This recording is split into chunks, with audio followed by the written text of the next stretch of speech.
Bueno, arratsaldeon guztioi, muy buenas tardes a todos. Muchísimas gracias por haber venido una tarde más. Hoy vamos a finalizar con este ciclo de conferencias titulado Nafarroa siglos XIX-XX. Una serie de conferencias que se iniciaron, como bien sabéis, el 28 de febrero con una presentación hecha por Lartaun de Guíbar y con posterioridad se hizo otra por parte de Álvaro Baraybar. Vamos a finalizar en este caso con una mesa redonda. Los dos ponentes van a mostrar en un determinado tiempo los conceptos o las ideas que hay sobre el título que precisamente nos presentamos, que estamos presentando, que es del forismo al nacionalismo, 1876-1923. A mi derecha, como veis, tengo a Tomás Urtzain-Quimina y a mi izquierda a Mikel Aizpuru Murua. Una vez finalizada la exposición de ellos dos, lo que se permitirá será un tiempo abierto, una media hora, para que se pueda preguntar y debatir las dos cuestiones. O sea, se pueden formular preguntas y que evidentemente puede surgirse un debate desde la mesa y desde las personas que estáis asistiendo. Voy a ser breve con las presentaciones. En primer lugar, decir que evidentemente las conferencias han sido organizadas por Euskokultur Fundazioa, con la que han colaborado diversas entidades, como podéis ver en la presentación del PowerPoint. Y lo que vamos a hacer, ya digo brevemente, es presentar a los dos ponentes. En el caso de Tomás, bueno, pues la mayoría de vosotros lo conocéis, nacido en Iruña el 17 de noviembre de 1949, cursó Derecho en la Universidad de Navarra, lleva más de 39 años ejerciendo la abogacía, ha participado o participó en su momento en eventos o procesos judiciales importantes como aquel que se llevó a cabo en su día en el Valle de Belagua, siendo abogado del Ayuntamiento de Isaba, y luego a posteriori pues ha iniciado desde hace muchos años está llevando a cabo trabajos históricos pues referidos a muchísimos ámbitos de la historia de Euskal Herria. Tal vez el trabajo más reconocido o más llamativo a nivel historiográfico pues obviamente es el de la Navarra Marítima de 1998, un estudio que sirvió de punto de arranque para que otros autores después iniciásemos posteriores estudios en referencia a muchos de los puntos que Tomás trataba en ese trabajo. Por otro lado tenemos a Mikel Aizpuru, profesor titular del Departamento de Historia Contemporánea, nacido en Gaviria en 1963. También ha sido miembro del Grupo de Investigación del Sistema Universitario Vasco, el ITI 429/10, dirigido por Luis Castells, y ha sido también exdirector de la Universidad de Verano del País Vasco entre 1996 y el año 2000. Sus líneas de investigación atañen mucho a lo que vamos a tratar hoy. Sus puntos focales han sido el exilio y la ciudadanía, la guerra civil, el estudio del nacionalismo, especialmente en los aspectos sociales, la historiografía vasca contemporánea, o sea que Mikel nos puede dar perfectamente una visión de los conceptos que tanto trabajamos en ese aspecto de fuerismo, nacionalismo, etc. Tiene una larguísima experiencia a nivel profesional, tiene muchísimos libros también publicados, no me voy a extender en esas cuestiones. Son los dos profesionales de altísimo nivel y altísima calidad, así que yo lo único que puedo hacer en este caso es darles la palabra a ellos porque son realmente los expertos. Así que de inicio le daré a Tomás y luego continuará Mikel, y sin más dilación, pues agradeciéndolos a los dos su presencia también, arrancamos con Tomás Urtzain. Gabón denori eta eskerrik asko etortzeagatik. En primer lugar, quiero agradecer al presentador Aitor Pescador su presentación y también saludar cordialmente a mi compañero de mesa, Mikel Aizpuru. El tema que voy a exponer es clave, primordial, pues se trata de Navarra, pero de la Navarra entera, de la Navarra de Nafarroa osoa, Navarra plena, incluida Euskal Herria. No se puede confundir fueros con fuerismo, ni se puede confundir independencia con nacionalismo. No es lo mismo fuerismo y nacionalismo que fueros e independencia. Parece lógico, pero se confunde muy a menudo.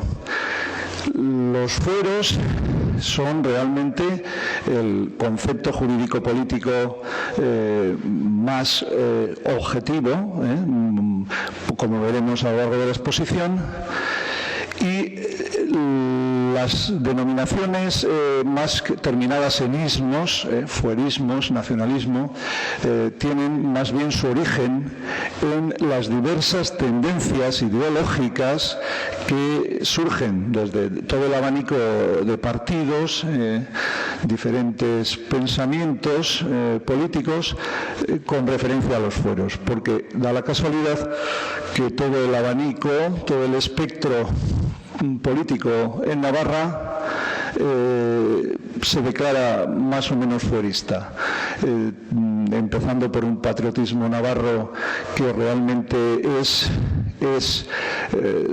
transversal, porque aparece con mayor y menor intensidad en todos los pensamientos políticos, en todos los partidos, en todos esos movimientos, en todos los diferentes fuerismos, hasta el unionismo español, que también se predica fuerista, pero pasando por todos ellos, ¿no? Pasando por los 41istas, los tradicionalistas carlistas, también los dinásticos liberales, los éuskaros napartarrak, los también liberales progresistas, federalistas y, bueno, terminando quizás con los unionistas, y también un elenco de grandes juristas, tanto en el derecho público de Navarra como en el derecho privado. Solo voy a citar a cuatro: dos del derecho público, Ángel Sagaseta de Ilurdoz, el último asesor, el último síndico de las Cortes de Navarra, y Luis Orozabaleta, secretario de la Diputación de Navarra durante 30 años, clave, y que también redactó un texto jurídico muy importante que ha tenido mucha trascendencia, que durante más de 60 años ha sido la ley de administración en Navarra, es el Reglamento de Administración Municipal de Navarra.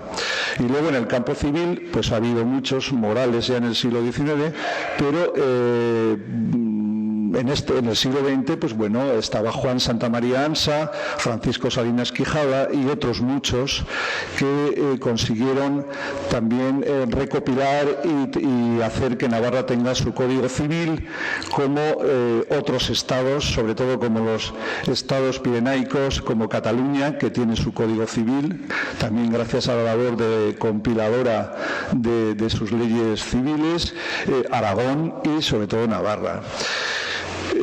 ¿Por qué? Pues porque son realidades sociales que tuvieron una organización política, institucional y constitucional que implicaba también un derecho para las personas, o sea, un derecho en las relaciones de las personas, entre particulares, en el comercio, en las familias, en la vecindad, en las explotaciones agrarias, ganaderas.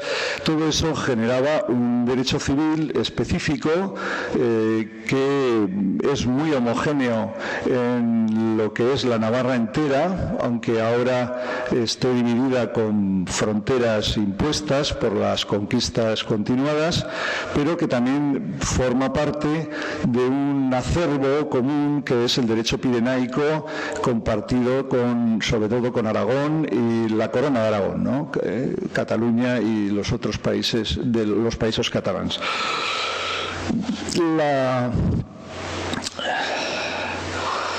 La parte más objetiva precisamente de esta realidad es la existencia del Estado, o sea,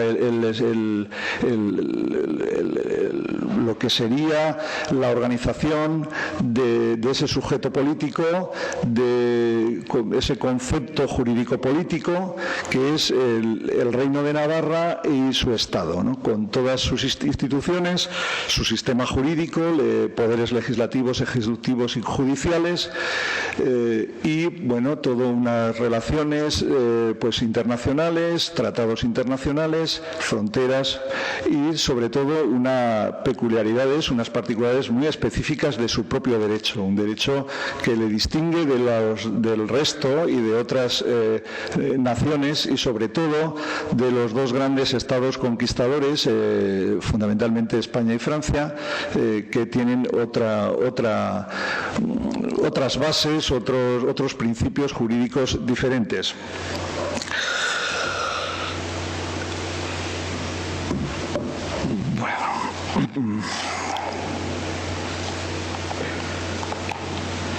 Bien, la existencia de esta realidad objetiva jurídico-política también tiene atributos claros que perviven. O sea, Navarra, esta realidad jurídico-política, tiene como atributo la legitimidad de ser un Estado europeo durante muchísimos siglos y que conserva todavía partes importantes de su realidad, tanto en el derecho político como en el derecho privado.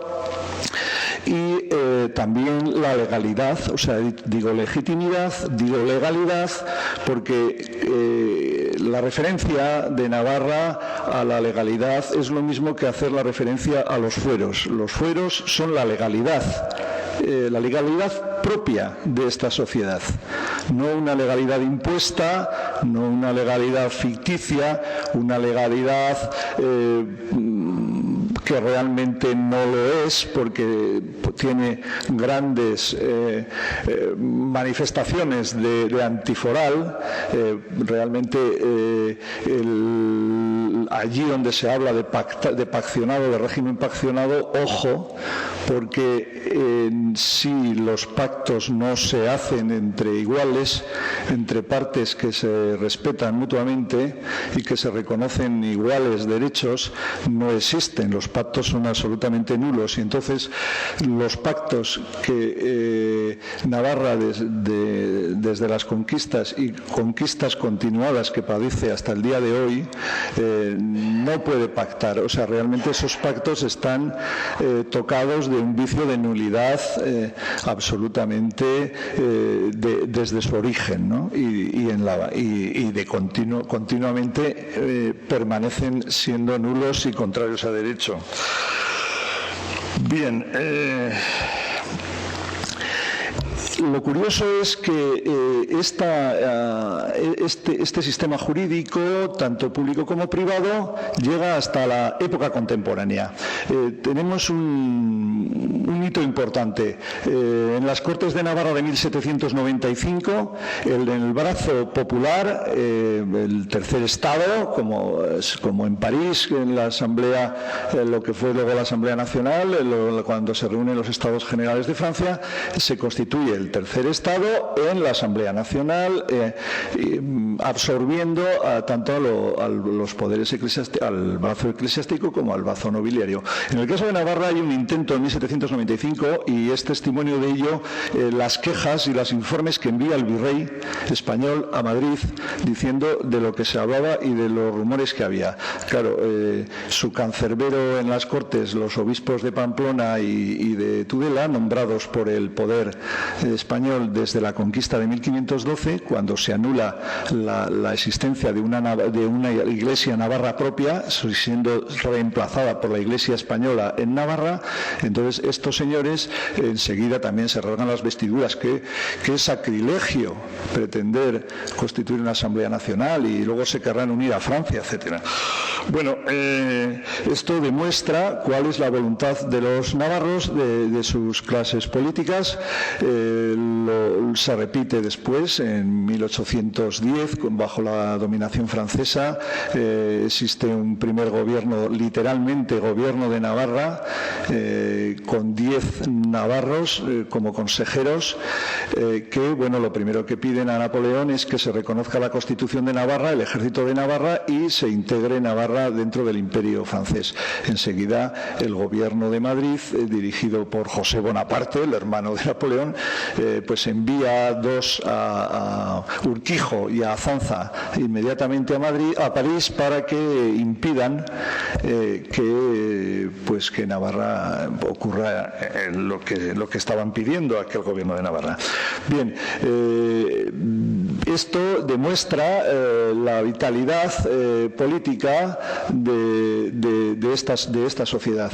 Luego, en las Cortes que se reúnen en 1817 y 1818 y 1828 y 29, también se queda claro la manifestación unánime o por lo menos mayoritaria, y en otros casos unánime, de que las fronteras españolas del Ebro no sean trasladadas al Pirineo, y además que las instituciones de Navarra sean respetadas en su totalidad, así como su constitución, sus poderes, su sistema jurídico completo. Esto llega a tal estado que en 1830 la Diputación del Reino va a Madrid precisamente para, en nombre de las Cortes, tratar de firmar un contrato político con la corona para que se respete todo el sistema soberano navarro, cosa que los ministros de Fernando VII niegan absolutamente, amenazan y de hecho también realizan la prisión o el destierro de esos representantes. A estos mismos representantes que Fernando VII los persigue con tanta hazaña porque tienen la osadía de defender las instituciones de Navarra, curiosamente 3 años después un señor llamado Zumalacárregui también les manda un decreto diciéndoles a los mismos diputados de Navarra, diciéndoles que si no juran fidelidad al pretendiente Carlos María Isidro, serán pasados por las armas. O sea, si no es por un lado, por el otro. Total, tanto un rey como el otro eran hermanos y lo que querían era reinar en Madrid. Bueno, después de ver esta firme situación jurídico-política reflejada en estas instituciones estatales y de la independencia, veremos cómo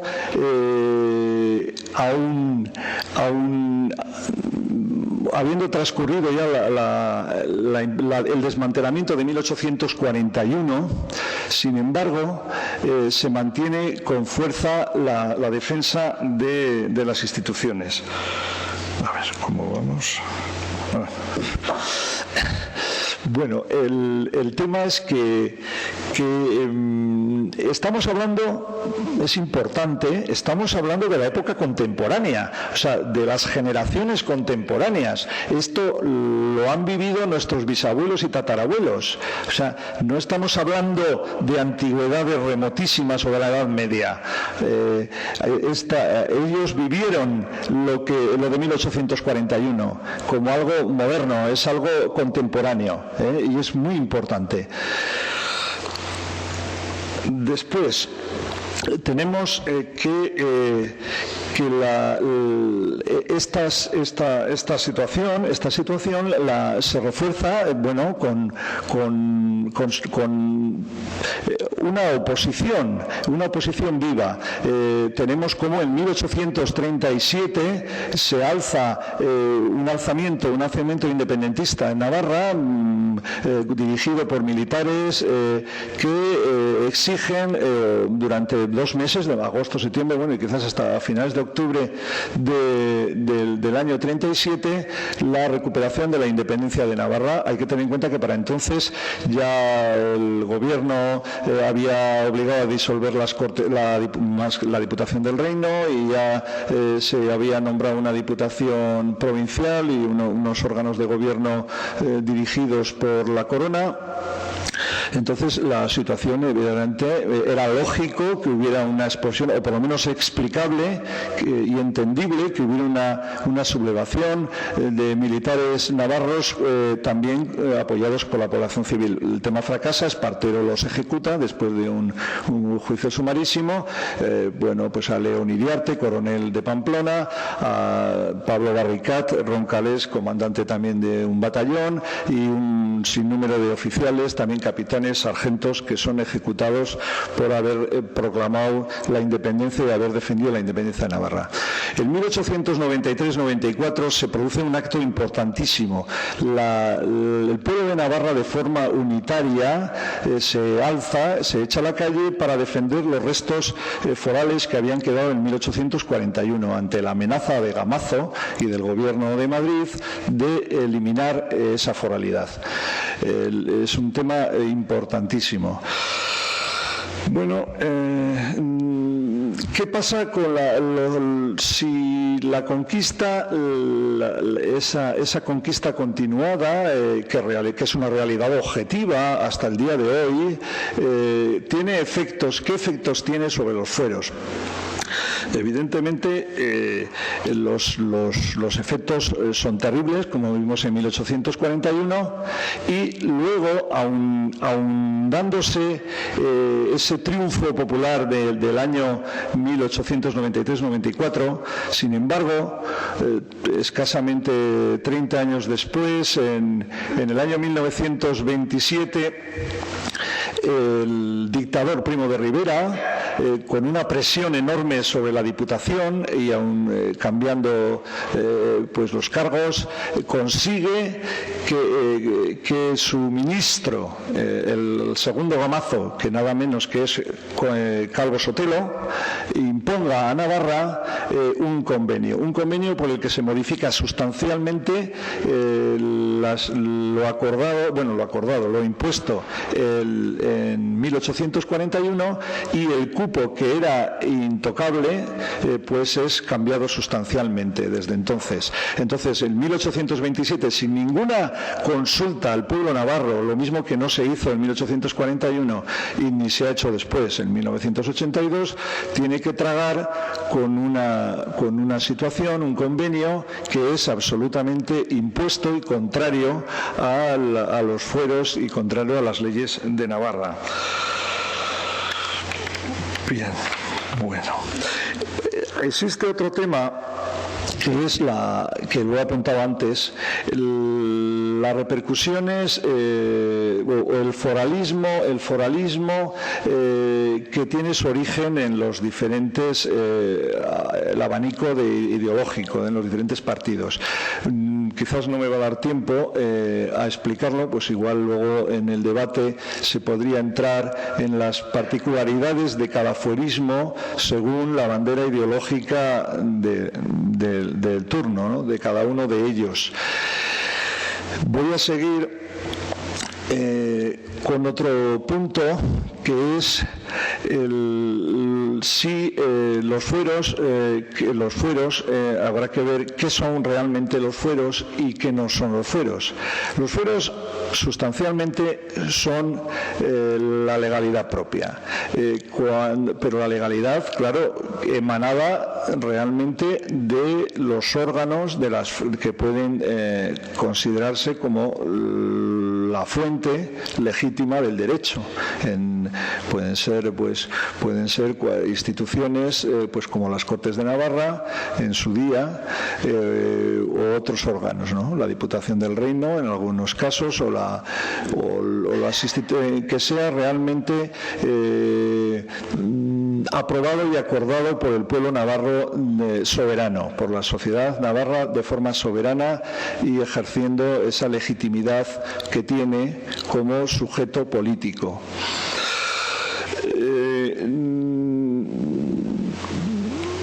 Los fueros se basan fundamentalmente en la libertad civil, tanto en el derecho privado como en el derecho público. Y también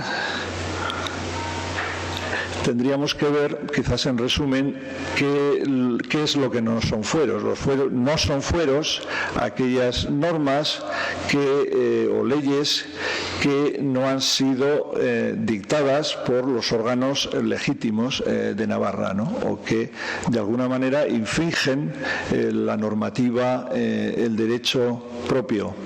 Y además se quieren vestir de una legitimación diciendo que pertenecen o que han sido acordados por medio de pacto. Como he comentado antes, si no hay igualdad, no hay pacto. Entonces, si el Estado, como le dijeron en 1830 a la Diputación, que no iba a reconocer el Gobierno de Madrid al Gobierno de Navarra o a la Diputación la facultad de poder negociar de tú a tú, cosa que Sagasta de Lurdoz dijo claramente que la soberanía de Navarra suponía que no podía admitir que otra potencia, otro reino, por grande que fuese, le impusiera sus leyes. O sea, Navarra tiene sus propias leyes y no tiene por qué admitir que otro reino le imponga unas leyes, las que sean. Y ya para terminar, bueno, entonces tengo tiempo. Bueno, el último punto que quería comentar era el de los encuentros y desencuentros que existen entre el patriotismo navarro y el nacionalismo vasco. En 1893-94, la gamazada, asistió Sabino Arana a la recepción que el 18 de febrero de 1894 se hizo por el pueblo de Navarra a su diputación a lo largo y a los diputados a lo largo de las estaciones desde que entró el tren en Navarra, y fundamentalmente en Castejón se hizo una gran recepción. Sabino estuvo allí y bueno, luego enviaba textos, están publicados en sus obras completas, textos importantes a Bilbao. En ellos, bueno, está henchido de entusiasmo. El hombre se quedó anodado. Lo primero que dice, manifiesta su admiración y su asombro por el pueblo de Navarra. ¡Ay, palillo! Esta, ¿no?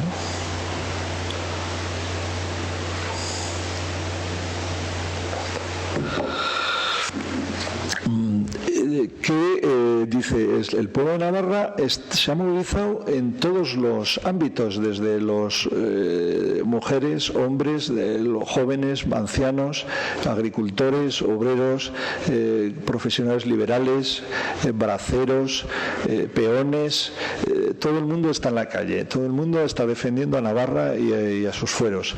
Y entonces dice, esto es el modelo nacional que creo que esta es la nación. Esta es la nación. Cualquier observador con un poco de cultura diría lo mismo. Pero él luego después, en otro texto, dice, claro, pero esto en Vizcaya, allí hay 8 partidos dinásticos, allí, ¿cómo? Imposible, yo no voy a, ¿cómo voy a conseguir que en Vizcaya la gente de forma transversal defienda pues a Vizcaya, por ejemplo, o defienda a la nación? Entonces él piensa que lo importante es pues crear un partido nacional, un partido nacionalista. De hecho, al año siguiente, en 1895, pues funda el Partido Nacionalista Vasco. La diferencia es sustancial porque mientras ese patriotismo navarro, que estaba encarnado también en personas concretas, o sea, bueno, pues muchos eran los éuskaros, pues Campión, Oloriz, Aranzadi, pues luego Altadil, luego vinieron pues gente tan importante como el periodista Jesús Etayo Zalduendo, cuyo libro publicado por su hijo Javier Etayo Goñi es la soberanía secuestrada, Navarra, la soberanía secuestrada. Recoge muy bien todo lo que ocurrió en Navarra en los años 20-30 y luego lo que pasó después, manteniendo realmente ese pensamiento de soberanía y de unidad transversal, de un patriotismo político que desgraciadamente se rompe pues con fundamentalmente hay una ruptura muy importante con la dictadura de Primo de Rivera, cuando el partido del dictador, la Unión Patriótica, con su presidente en Navarra, Nagore, se va haciendo con las instituciones, también con la Diputación, y facilita la imposición del nuevo convenio económico.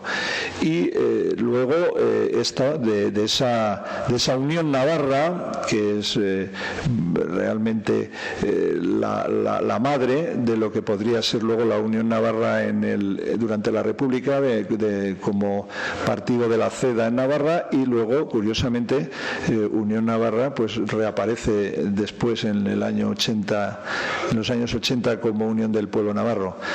Había habido un Pueblo Navarro, un periódico en los años 20 que era el portavoz de los liberales vasquistas, que llegaron a entenderse con los napartarras para defender eso, por lo menos en los primeros años 20. Luego hay un problema, los jaimistas también, pero luego el jaimismo se vuelve hacia la derecha y ahí hay un cambio importante en el político que trae la tragedia del 36-39 y que pues otra vez desaparece todavía más esas libertades. Ya lo que había hecho la dictadura de Primo de Rivera era muy importante, pero luego se ceban, pues por ejemplo, en el desmantelamiento de todo el sistema educativo tan importante en Navarra, alrededor de la Escuela de Magisterio de la Normal hasta el año 36. Luego desmantelan la Comisión de Monumentos, que era la que había estado reconstruyendo durante muchos años pues todo el patrimonio y los monumentos de Navarra, y todo eso es sustituido por organismos muy afines al nuevo régimen nacional católico. Pues ahí acaban hasta desmantelando el Museo de Navarra que habían hecho los de la Comisión de Monumentos, escondiendo colecciones importantes de la nación navarra y dando pues otros aspectos, ¿no? Luego lo hicieron con el Palacio Real y lo han seguido haciendo. O sea, el desmantelamiento de nuestras instituciones, de nuestra foralidad, continúa, ¿no? Continúa. Ahora pues mismo, por ejemplo, el proyecto de la administración local, pues ya todavía es un paso de tuerca más. Si en el año 1928 se aprueba por el Consejo Foral Administrativo el Reglamento de Administración Municipal de Navarra, que fue un gran texto jurídico muy importante y plenamente foral, por lo menos en su contenido, luego fue modificado en 1990 por el Parlamento de Navarra, perdiendo mucho contenido de nuestras instituciones forales de la administración local, y luego por último un proyecto que amenaza pues acabar con lo poco que queda, ¿no? O sea, de ahí que, resumiendo, y porque tengo que dejar la palabra a mi compañero, los fueros es sustancial a nuestras libertades que no solamente son las libertades individuales, porque también está la soberanía, como la explicó Sagaseta, y lo he dicho antes, y la independencia, como la defendieron León Iriarte, o como quedó reflejada de alguna manera también en el monumento levantado por los navarros en 1903, al principio del siglo XX, 20 en el Paseo de Sarasate, donde se dice que las libertades son dignas de más valor para defenderlas que la propia vida, y donde se dice también en euskera que los extranjeros serán recibidos, se les dará hospitalidad, pero no se admitirá su yugo. Y en 1922 la Diputación de Navarra levanta el monumento de Amaiur, que es un monumento a la independencia. Entonces, con esto creo que he dejado clara mi tesis, ¿no? Pues sí, Tomás, muchísimas gracias. Es que ricasco por la exposición. Pasamos sin más dilación a Mikel Aizpuru para que exponga su conferencia. Así que muchísimas gracias, Mikel, a ti también, cuando quieras. Arratsaldeon. Esan diate, erdaraz egiteko, eta hala egingo dut. Edozein moduan, Eugeniori mila esker gonbidapena egiteagatik, eta zuei hemen egoteagatik. Bien, voy a empezar mi intervención, que va a estar dividida en dos partes, con dos citas de Arturo Campión, extractadas de una conferencia que pronunció en San Sebastián en el año 1906, y la conferencia se titula precisamente Nacionalismo, Fuerismo y Separatismo. Y como se darán cuenta ustedes, tanto el propio Arturo Campión como yo mismo vamos a hacer un poco lo contrario de lo que decimos. La cita es, al comienzo de su conferencia: yo no pretendo elaborar programas, ni definir dogmas, ni orientar derroteros. Vengo solicitado por amable invitación a explanar mis pensamientos íntimos sobre temas muy controvertidos e importantes. Y a continuación lo que hace es explicar efectivamente, presentar un programa de actuación y unas definiciones de lo que es el fuerismo, de lo que es el nacionalismo y de lo que debería de ser. Yo no voy a llegar tanto como Campión, pero sí soy muy consciente de que a pesar de que el término fuerista pueda parecer un término muy antiguo, yo creo que es de mucha actualidad y en parte de mi intervención se verá. Arturo Campión era muy consciente, y yo también lo soy, de que cuando hablamos de fuerismo y de nacionalismo estamos hablando de términos polisémicos que tienen significados múltiples y que según quien los utilice tiene un significado muy diferente en un caso o en el otro. Yo creo me sentiría más cómodo si el título de la conferencia hubiese sido Fuerismos y Nacionalismos, porque, como vamos a ver a continuación, hay diferentes fuerismos y hay diferentes nacionalismos, y hay diferentes nacionalismos españoles y diferentes nacionalismos vascos. Por tanto, voy a hablar de lo que yo pienso, no de lo que yo quiero, es decir, de lo que yo pienso que ha sido esta evolución para el pedido que se me ha pedido. Y también voy a hacer una última declaración previa.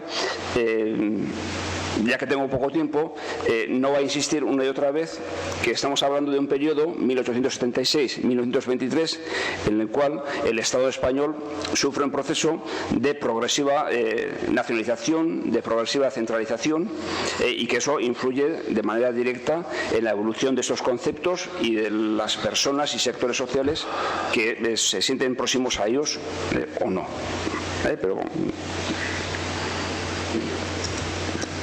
Bien, lo que voy a hacer en primer lugar es una exposición muy breve, espero, de los acontecimientos, a mi entender, más importantes que suceden entre 1876, que es cuando Lartaun de Guíbar terminó su conferencia el otro día, y 1923. En la columna de la izquierda para ustedes están los acontecimientos que suceden en Euskal Herria, en Baskonia, y en la columna de la derecha acontecimientos bien españoles o bien internacionales que yo creo que son importantes para explicar la evolución de los conceptos y la progresiva complejidad de los mismos.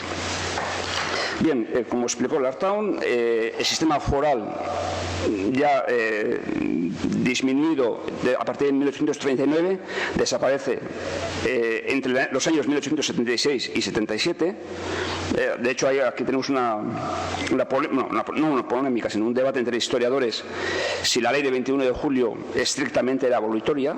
Lo que sí está claro es que en el año 77 el sistema foral desapareció, es decir, las diputaciones forales, las juntas generales ya desaparecieron, Pero en el año 78 el gobierno español aprobó la concesión del concierto económico, que es el equivalente vasco, entre comillas, del convenio navarro.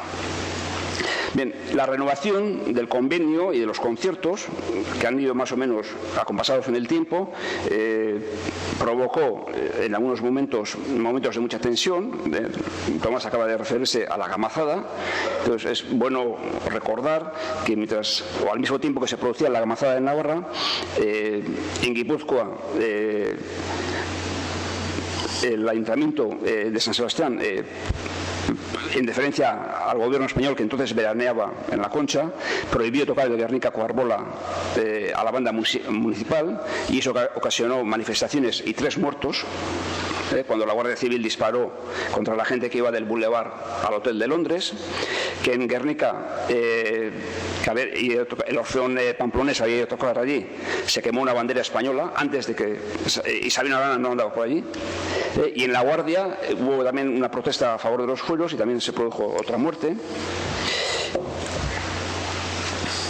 Entre el 93 y el 1904, aparte de la aparición del Partido Nacionalista Vasco, se produce la pérdida de las colonias españolas extraafricanas, es decir, Cuba, Filipinas, Puerto Rico, y eso ocasiona una reflexión sobre lo que es España, y también coincide, por lo menos en el tiempo, la aparición de movimientos nacionalistas tanto en Cataluña como en Euskadi.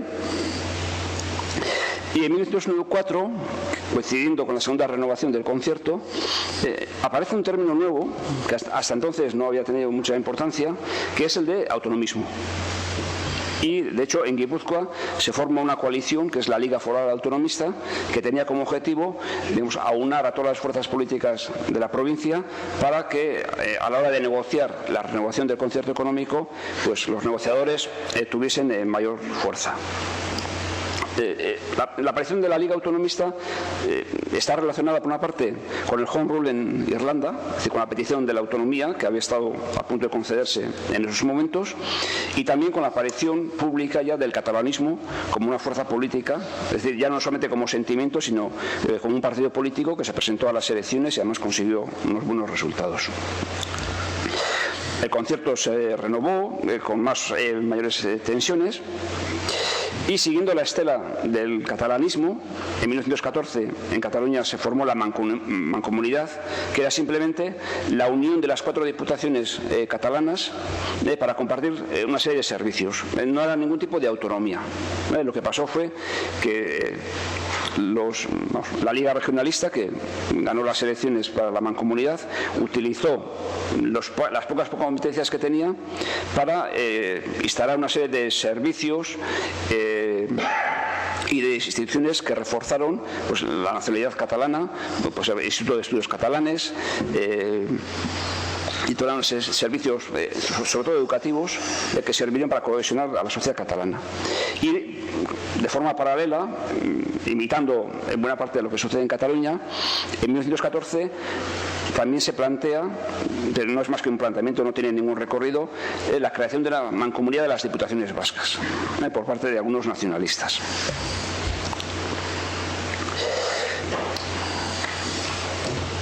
Estamos iniciando el aniversario de la Primera Guerra Mundial. En 1914, coincidiendo con la Guerra Mundial, según avanza la guerra, hay una conciencia de que si se quiere terminar con la guerra, una de las consecuencias del fin de la guerra tiene que ser resolver la cuestión nacional en los países del este de Europa, y que esa resolución implica necesariamente la independencia de aquellos países que estaban sometidos pues, al yugo más o menos férreo del Imperio Alemán, del Imperio Austrohúngaro o del Imperio Turco. En la medida que Rusia era país aliado, pues lo suyo no era tan problemático. Y también en 1916 se produce la insurrección en Irlanda, el domingo de Pascua, que aunque fracasa, es un aldabonazo en la conciencia de los irlandeses, y va a suponer que a partir de ese momento los partidos o los grupos independentistas van a alcanzar una mayoría que antes nunca habían tenido. ¿Eso cómo se traslada a nuestro caso? Se traslada en que el año 1917, que es un momento de crisis en España, Se produce, por una parte, una asamblea de parlamentarios en Barcelona, se produce una huelga general, probablemente la primera huelga general que afecta a toda España, se produce una crisis en el ejército por las diferencias que hay entre las diferentes armas, entre los que luchan en África y los que están en la península. Todo eso genera una crisis del sistema de la restauración, del sistema político de aquella época, y en medio de esa crisis las diputaciones de las provincias vascongadas, la Diputación de Navarra acude a algunas reuniones pero no se suma al mensaje final, envían un mensaje al gobierno español pidiendo la reintegración foral, es decir, la vuelta de los fueros que se habían perdido, o en su caso la autonomía más amplia posible. Bien, para que os hagáis una idea, hagan una idea de la respuesta del gobierno español, ese mensaje fue un mensaje físico, fue una carta que les enviaron y ese mensaje estaba integrado en una carpeta de cuero bastante valiosa. Cuando 2 años más tarde se volvió a retomar el tema, la carpeta y el mensaje habían desaparecido. Es decir, los archivos del gobierno español, ese mensaje de las diputaciones no existe. Es decir, el valor probablemente fue de la carpeta de cuero, pero desapareció porque a nadie del gobierno español le interesaba y no hubo ninguna respuesta a esa cuestión.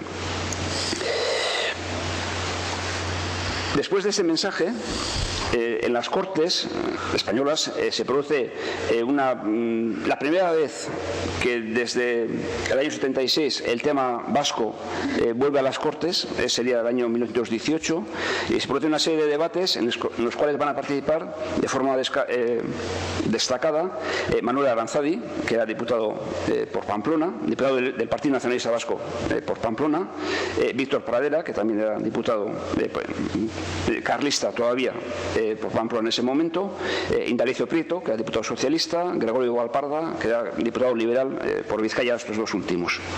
Y ahí se discute qué es el furismo, cuáles son los objetivos del nacionalismo vasco, etcétera. Son discusiones que no tienen ninguna plasmación práctica, sino un debate en las Cortes sin mayor consecuencias. Consecuencia más importante tiene el año 18 la aparición del Partido Católico Tradicionalista, que es una escisión del carlismo que está liderada en el caso vasco por Víctor Pradera, por ser diputado navarro, y que rompe de alguna forma, luego ya lo comentaré de forma más detallada, con la tradición que hasta entonces el carlismo había seguido de ser ante todo un partido fuerista y regionalista. Un año más tarde, el año 1919, después también de la Revolución Soviética, se crea en Vizcaya la Liga de Acción Monárquica. La Liga de Acción Monárquica es una coalición. Es una coalición que reúne al Partido Liberal, al Partido Conservador, al Partido Maurista y al Partido Carlista también, y tiene como objetivo fundamental expulsar al Partido Nacionalista Vasco de la Diputación y de la representación en Cortes que había ostentado desde el año 1917. Y es la primera coalición que explícitamente abandona todo planteamiento fuerista o regionalista. Hasta entonces, salvo los socialistas, todos los demás partidos de ámbito vasco, de una forma o de otra, se manifestaban como fueristas. La Liga de Acción Monárquica es la primera que explícitamente se organiza como un movimiento antinacionalista vasco. Y desecha cualquier idea de autonomía o de reintegración foral. Su eje fundamental es la unidad de España y es el rechazo al nacionalismo vasco. Y con el apoyo del gobierno español consigue su objetivo, que es expulsar al Partido Nacionalista Vasco de la Diputación, conseguir expulsar también a los nacionalistas de la representación en Cortes y de algunos ayuntamientos, y eso genera una tensión dentro del Partido Nacionalista Vasco. Y el año 21 una escisión y se forman dos partidos nacionalistas vascos, Comunión Nacionalista Vasca, que es el nombre que había asumido el Partido Nacionalista Vasco el año 1916, y el Partido Nacionalista Vasco propiamente, que vuelve a surgir el año 21 recuperando el nombre que había tenido el partido desde sus orígenes. Y como culmen de este proceso, que vuelvo a decir, lo explico de una forma muy rápida, ya en plena dictadura de Primo de Rivera, el año 24, se produce el último intento por parte de las instituciones vascas de reintegración foral o, en su caso, de estatuto de autonomía, que es otro mensaje que se envía a Primo de Rivera diciendo que, bueno, a pesar de que en España ahora hay un nuevo gobierno militar, las diputaciones insisten en la necesidad de aumentar el autogobierno de las provincias vascas, y ese proyecto se rompe porque la Liga de Acción Monárquica dice que muy bien que las diputaciones tengan poderes, pero que nada de autonomía y nada de regionalismo. Es decir, entre el año 1876 y el año 23 tendríamos, por un lado, un fuerismo difuso y omnipresente, es decir, que casi todas las fuerzas políticas de una forma u otra lo defienden. Un nacionalismo que, como ahora veremos, es parte del fuerismo y le cuesta separarse del mismo. Y también tenemos una serie de fuerzas que, partiendo del fuerismo, van a avanzar hacia el nacionalismo español. Tenemos elementos fueristas, nacionalistas vascos y nacionalistas españoles. Bien, para ver quiénes son cada cual, voy a utilizar tres referencias. Esas referencias van a ser Arturo Campión, Víctor Pradera y los manifiestos del Partido Nacionalista Vasco y de Comunión Nacionalista Vasca, para que veáis las diferencias que hay entre ellos y la dificultad que tenemos de definir qué son esos conceptos y ver cómo ha ido cambiando con el paso del tiempo.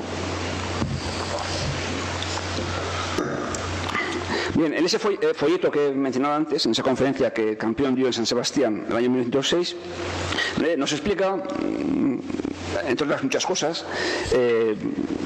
cómo entiende él y en general los fueristas vascos de comienzos del siglo XX lo que es el fuerismo. El fuerismo sería la aspiración a reintegrar el País Vasco en sus seculares derechos perdidos en 1839. El fuerismo sería el movimiento que busca recuperar los fueros perdidos. ¿Y por qué los quiere recuperar? Porque el pueblo vasco, fijaos la terminología confusa desde nuestro punto de vista, o desde hoy en día, el pueblo vasco se había organizado en diversas naciones, es decir, para Campión y para la mayor parte de los fueristas, cada una de las provincias o de los territorios históricos era una nación, que además se habían convertido en estados.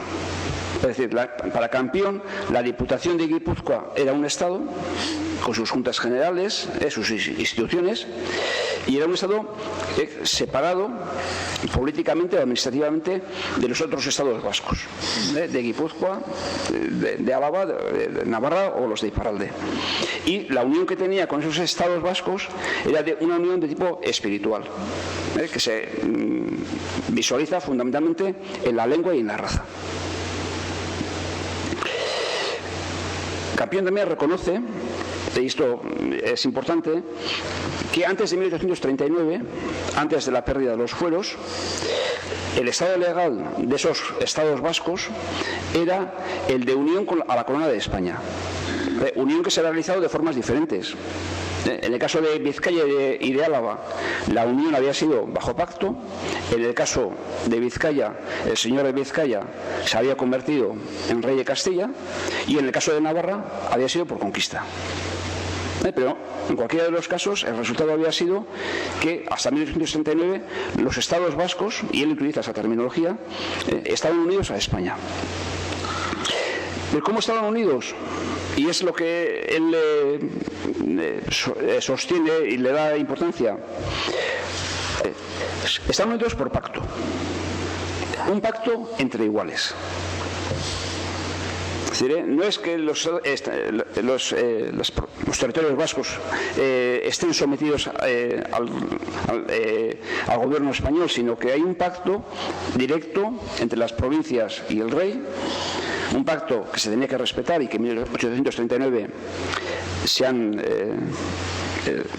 roto de forma diferente en el caso navarro, pero en los tres de forma común. Y es un pacto, y esto también es un concepto, yo creo que es muy importante, en el cual, al aceptar la soberanía del rey de España, no se hace negación de la soberanía interna. Es decir, y estaríamos, yo creo, en un concepto que es al mismo tiempo antiguo y moderno, porque se nos está hablando de una doble soberanía. Hay una soberanía que afecta al conjunto del Reino de España, que aceptan los estados vascos al integrarse en la misma, aceptan de grado o de fuerza, pero al mismo tiempo habría una soberanía interna, que es un poco una parte de la que ha contado Tomás, que es la autoorganización de los territorios vascos con su propio cuerpo legal,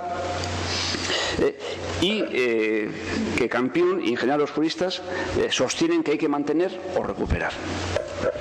Y la idea que defiende Campion es de unidad en la pluralidad. Es decir, es el Campion de 1906. Es decir, que la única España debe ser una unidad, pero que debe respetar la pluralidad interna. Pues la otra opción es crear un Estado centralista absoluto que él rechaza. Bien, esto es lo que dice Campion, pero si nos fijamos en el mensaje de las Diputaciones de 1917, pues nos dice algo muy parecido. El mensaje pretende, dentro de la unidad de la nación española, así para las diputaciones como para los municipios, aquí no podemos entrar en la cuestión municipal, solicitan una amplia autonomía que esté en consonancia con las constantes aspiraciones del país. Bueno, queremos reintegración foral y si no, una amplia autonomía, pero sin poner en cuestión la unidad de España. Bien, esto sería, lo de Campion, sería una idea muy extendida. Justo después de ese mensaje de las diputaciones, las cosas empiezan a cambiar. Aquí tenéis Víctor Pradera, que era dirigente carlista en aquellos años, que luego en ese momento se extiende del carlismo por no estar de acuerdo con la línea más liberal que pretendía darle el pretendiente, don Jaime.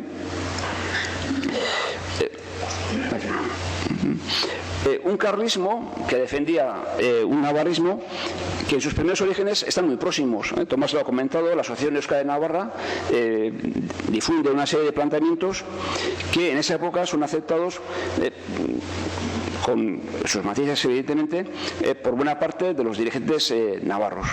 Víctor Pradera va a plantear una ruptura con esa tradición.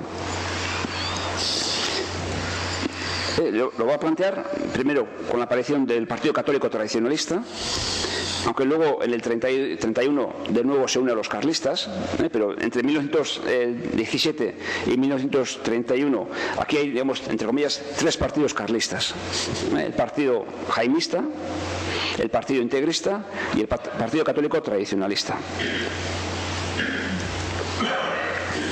Y este Partido Católico Tradicionalista es un tradicionalismo que se sitúa en la extrema derecha y prácticamente es un partido protofascista. Poco después Mussolini va a llegar al poder en Italia y Víctor Pradera y la gente que le sigue pues se siente muy próximo a los planteamientos de Mussolini. Y ya sabemos que luego ya en la Segunda República pues hay carlistas entrenándose en Italia y demás, ¿no? Bien, lo que Víctor Pradera en este campo lo que nos plantea es que un rechazo radical al nacionalismo vasco y un rechazo en un doble sentido, rechazo o negación de la idea de la nación vasca, es decir, para él la única nación que existe es la nación española, y un rechazo a la visión de la nación que ofrece el nacionalismo vasco. Y de hecho, y es muy curioso, digamos, él enfrenta la Euskadi que proponen los nacionalistas vascos con la Euskal Herria, que sería la unidad cultural de los territorios vascos, pero que en ningún caso debía dar lugar a ninguna unidad política y mucho menos a la separación de España. Y para que veáis cómo pasa el tiempo, en ese debate de las Cortes que he mencionado antes, Pradera inicia su intervención de esta forma. Es inexcusable que en estos momentos resuene en el Parlamento español la voz de un vasco, haciendo protestas de amor entusiasta, decidido, agradecido que tiene la región vasca para España. Si Víctor Pradera, que era navarro, que había sido diputado por Tolosa, pero que ahora era diputado por Pamplona, no matiza. Yo soy vasco y defiendo a la región vasca que está agradecida a España. Y lo que va a defender, y esto va a ser el inicio de una cadena pues, que llega hasta hoy en día, que Navarra tiene una personalidad diferenciada que no tiene nada que ver con las otras provincias. Navarra es la mejor forma de integrarse en España. Él tiene un folleto que se titula así, por Navarra para España. Y la ley del 41, la ley paccionada, es un instrumento de integración de Navarra en España. No tiene nada que ver con una imposición desde Madrid. Y por tanto hay que respetar esa situación. Y por último, Víctor Pradera y sus seguidores plantean una opción de extremos. Nosotros sí queremos la reintegración foral, pero rechazamos la autonomía.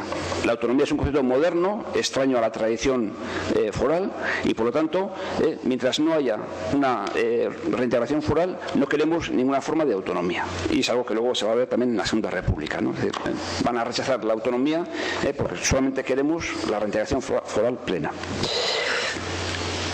Muy brevemente, bien. Bueno, lo de Víctor Pradera es muy claro. Sería interesante ver cómo se procesa esa evolución, ¿no? De Víctor Pradera afirmándose como vasco a sus descendientes, afirmándose que ellos no tienen nada que ver con el País Vasco, ¿no? El caso del Campión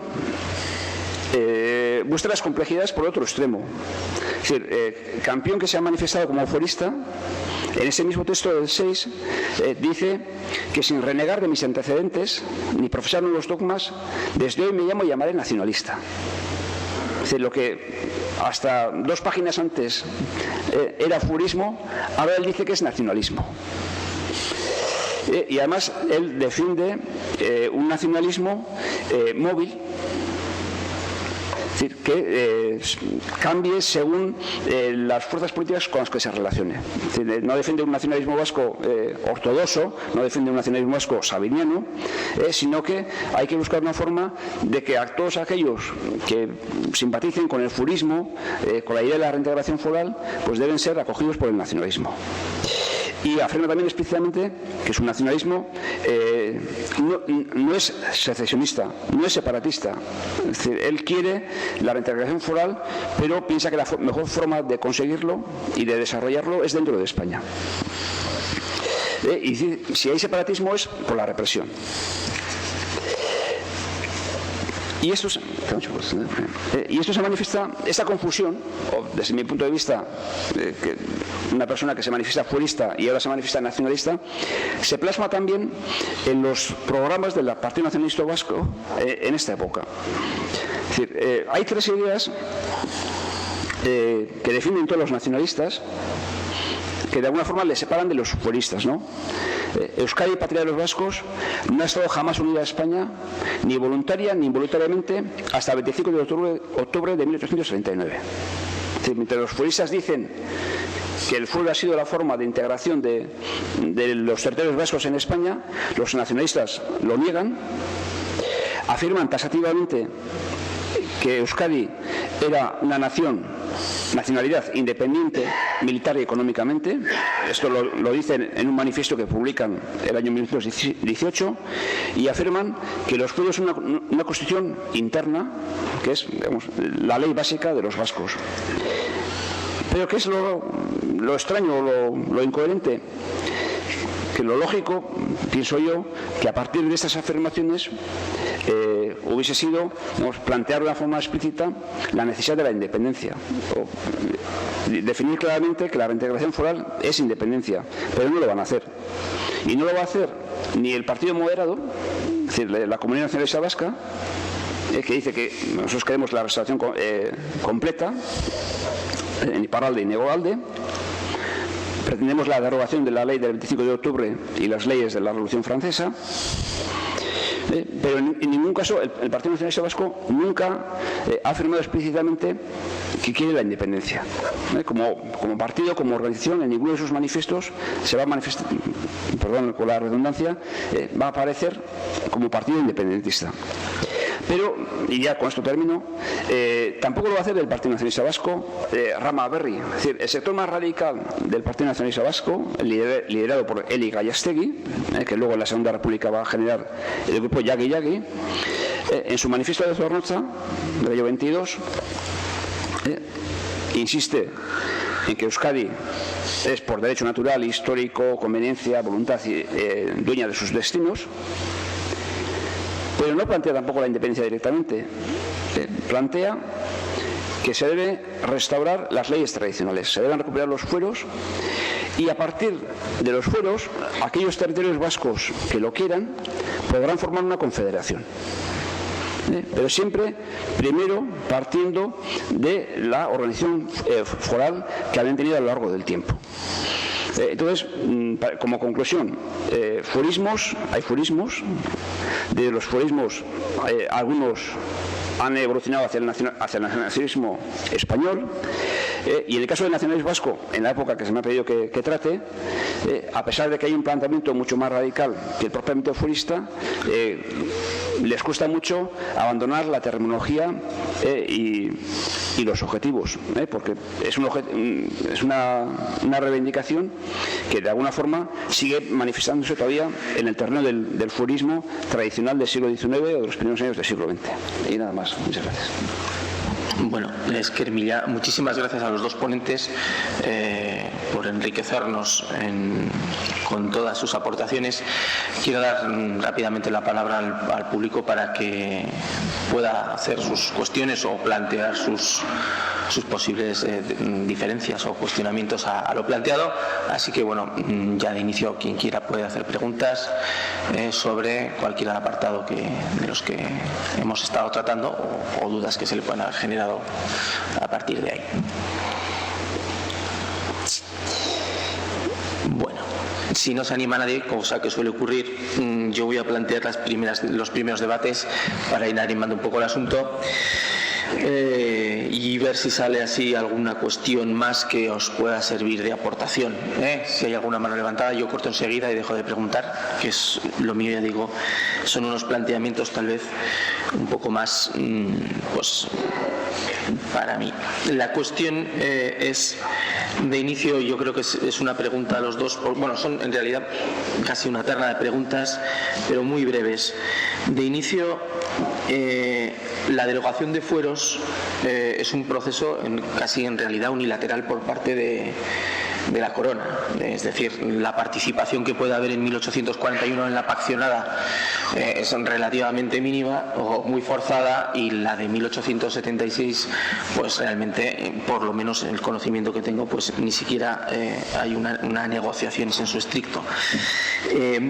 Esa reacción o esa acción unilateral es la que lleva a generarse una revisión de los conceptos históricos que hay en ese momento sobre la relación entre los territorios vascongados y navarros con referencia a la corona. Es cuando se empieza a despertar, digamos, esa conciencia de que una vez que se ha roto el pacto debemos de buscar otras vías. En ese caso, ¿por qué se tarda tanto? Porque, por ejemplo, la paccionada es de 1841, la gamazada es de 1893. Son más de 50 años en los que, más allá de posibles diferencias entre la Diputación Foral o reticencias entre los gobiernos, no hay una expresión popular de que se está en contra de eso. Es más, se hace justo en un momento muy puntual, cuando sale la famosa ley Gamazo, una ley que, por cierto, porque se celebra mucho la gamazada y se habla mucho de la gamazada, pero si mis conocimientos no me engañan, la ley Gamazo siguió adelante. fue aprobada en Cortes. Lo que pasa es que por unos cuestionamientos que se producen en ese momento, al final queda olvidada en el cajón de objetos perdidos. Pero la ley Jamazo, más allá de expresiones populares y de banderas de fueros, pactos y ley, en Madrid no se hizo, perdón por la expresión, ni puñetero caso. Entonces, quiero decir, ¿por qué se tarda tanto? Y luego, ¿por qué surge hacia esa época? ¿Es debido a la aparición de los éuskaros? ¿Tienen el peso suficiente los éuskaros como para mover conciencias en Navarra?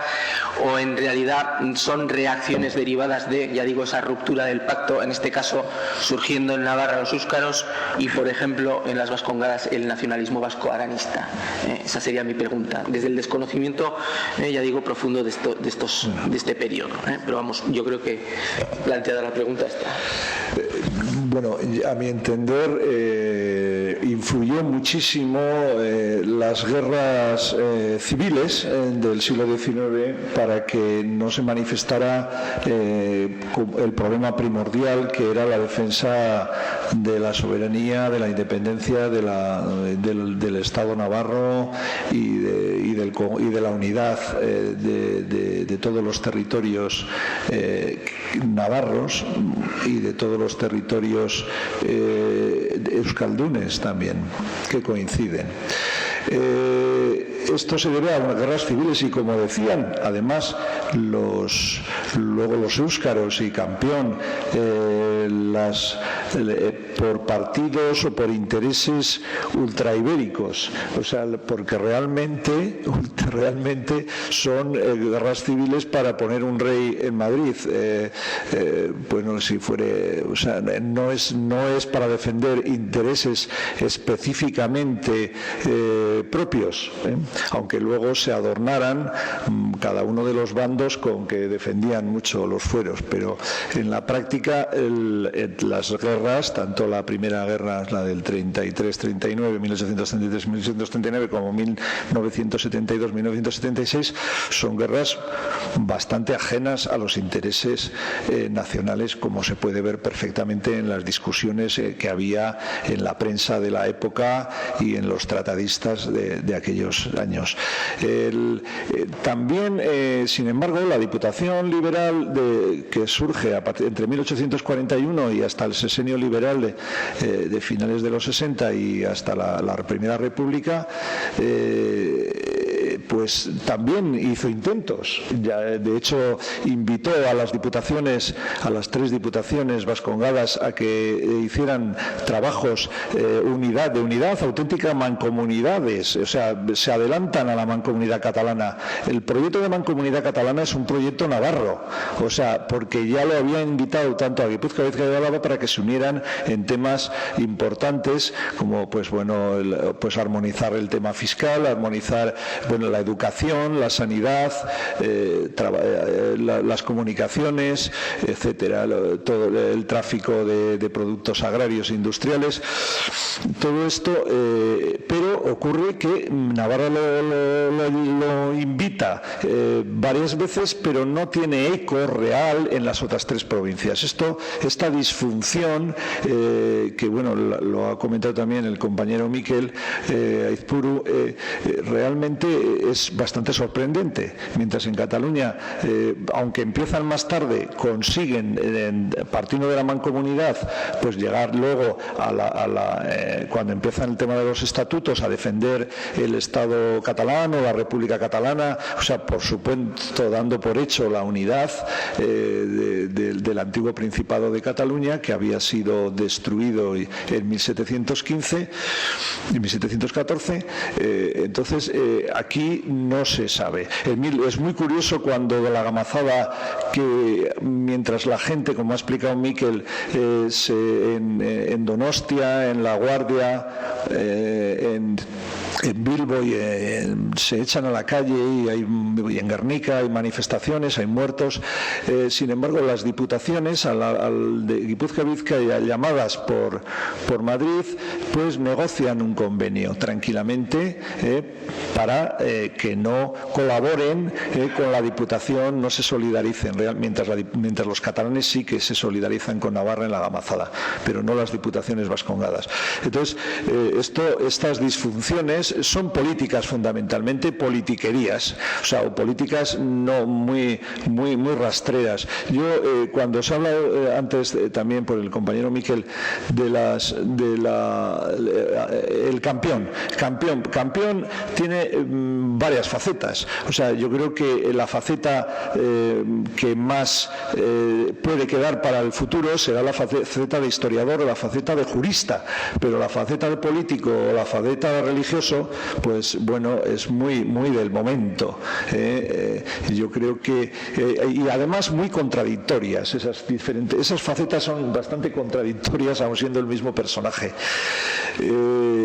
Por otro lado está también que Víctor Pradera realmente es un personaje en Navarra que no tiene peso, o sea, de hecho luego se tiene que ir a Guipúzcoa, o sea, es un hombre que no, sus planteamientos fascistoides, bueno, pues lo cogen probablemente otros partidos, pues la Unión Navarra o el mismo carlismo, ¿no? Pero él realmente, pues bueno, lleva su periplo hacia el neofalangismo, etcétera. Entonces, bueno, yo creo que hable el compañero, sí. Bien, yo insistiría en algunos de los puntos que ha dicho Tomás. Uno es muy evidente, es decir, las guerras, sobre todo la Segunda Guerra Carlista, terminan con derrotas. Y entonces, de una derrota, esperar una reacción inmediata normalmente es bastante complicado. En segundo lugar, las diferencias territoriales y la falta de vertebración entre las diputaciones, entre los territorios vascos, pues es algo que se mantiene hasta hoy en día. Entonces, claro, el planteamiento que hace la Diputación de Navarra en 1866 de, por ejemplo, crear una universidad vasco-navarra, claro, fracasa por la posición del gobierno español, pero fracasa también porque, claro, lo primero que empiezan a discutir las diputaciones es ¿dónde? ¿Y quién paga? Y entonces, claro, todos están dispuestos a ponerla en su capital y que la paguen nosotros. Y luego no debemos olvidar que tanto en 1839 como en 1876 hay vencedores de esa guerra, y no solamente vencedores en España, sino también vencedores aquí. Y sectores sociales que salen beneficiados de la nueva situación y que no están interesados en que la situación vuelva a épocas pasadas, ¿no? De todas formas, a mí me gustaría también subrayar otra cosa, que es claro, la derogación unilateral de los fueros. Ahí yo creo que también habría que hacer una reflexión que tal vez es más política que historiográfica. Es decir, tanto en el 39 como en el 76 el gobierno español ofrece, entre comillas, a las diputaciones la posibilidad de negociar. Ofrece desde una posición de fuerza. Entonces, las diputaciones de las vascongadas, estrictamente, tanto en el 39 como en el 76, se negaron a negociar. Se negaron a negociar porque negociar significaba renunciar a los fueros. Pero en el 39 la jugada le salió bien porque el gobierno español era muy débil y entonces prefirió dejar a la situación tal como estaba. Es decir, no había fueros, pero las diputaciones eran forales, y ya en el 76 la cosa cambia. Entonces, también las diputaciones, en su momento, deberían hacer la reflexión si en lugar de mantener una postura radical de defensa de los fueros, si hubiesen negociado tanto en el 39 como en el 76, ¿cuál hubiese sido el resultado? Probablemente no muy diferente, pero en los dos casos se les ofreció una negociación. Es decir, la ley del 76 lo único que dice es que los territorios vascongados tienen que hacer el servicio militar, como ya lo hacía Navarra, y tienen que pagar impuestos, como ya lo hacía Navarra, pero no dice nada más. Y es cuando las diputaciones se niegan a negociar, cuando el gobierno disuelve las diputaciones, disuelve las juntas generales y obliga a instalar todos los códigos legales de la monarquía española en los territorios vascongados. Entonces, si se hubiese producido esa negociación, que repito, no hubiese sido una negociación entre iguales, igual el resultado hubiese sido diferente. Entonces, eso también yo creo que hay que tenerlo en cuenta. Bueno, yo creo que hay que matizar un poco porque en el caso de Navarra, tanto en 1838, 39, 41 como en 1927, el gobierno de la monarquía o el gobierno de Madrid sí que limpia de alguna manera la representación de Navarra de cualquier oposición antes de imponer la modificación. O sea, primero pues disuelve los tribunales a partir de 1835-36, luego la Diputación también prácticamente está disuelta, nombra una Diputación títere a gente en plena guerra, luego y con eso hace pues bueno una imposición del desmantelamiento de las instituciones, ¿no?, de Navarra, sin convocar las Cortes y haciendo un contrafuero bestial, ¿no? Y luego, o sea, no se puede decir que negociaron con la Diputación, porque podían haber negociado con la Diputación del Reino o con la Diputación o con las Cortes de Navarra, y no quisieron porque no les interesaba, porque veían que se iban a oponer. Los 70 representantes del brazo popular de Navarra, que representaban a las 35 villas o ciudades con asiento en Cortes, pues ya se habían manifestado mayoritariamente en contra, y también también partes del clero y de la nobleza o militares.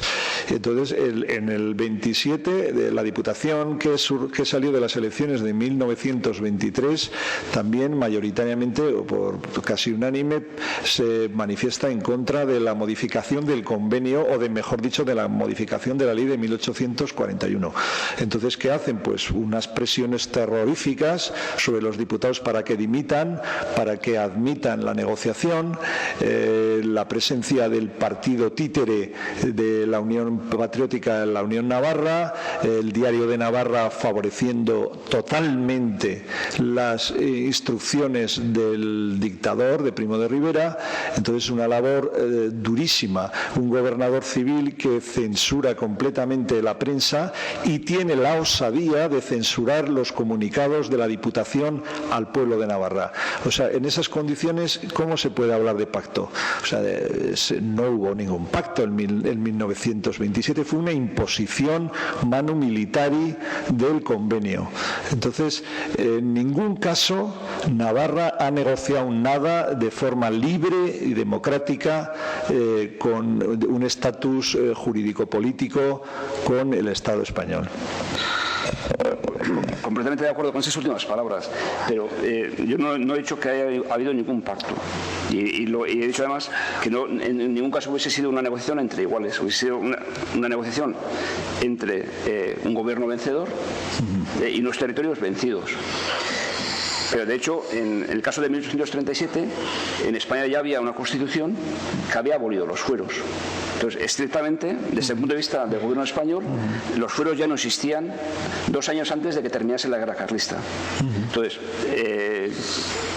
las diputaciones y las juntas generales podían haber valorado, y lo valorarían seguramente, es decir, que ante una situación en la cual los fueros ya no existían legalmente en España, la ley del 39 si ofrecía o no una oportunidad de mantener parte de esos fueros o no.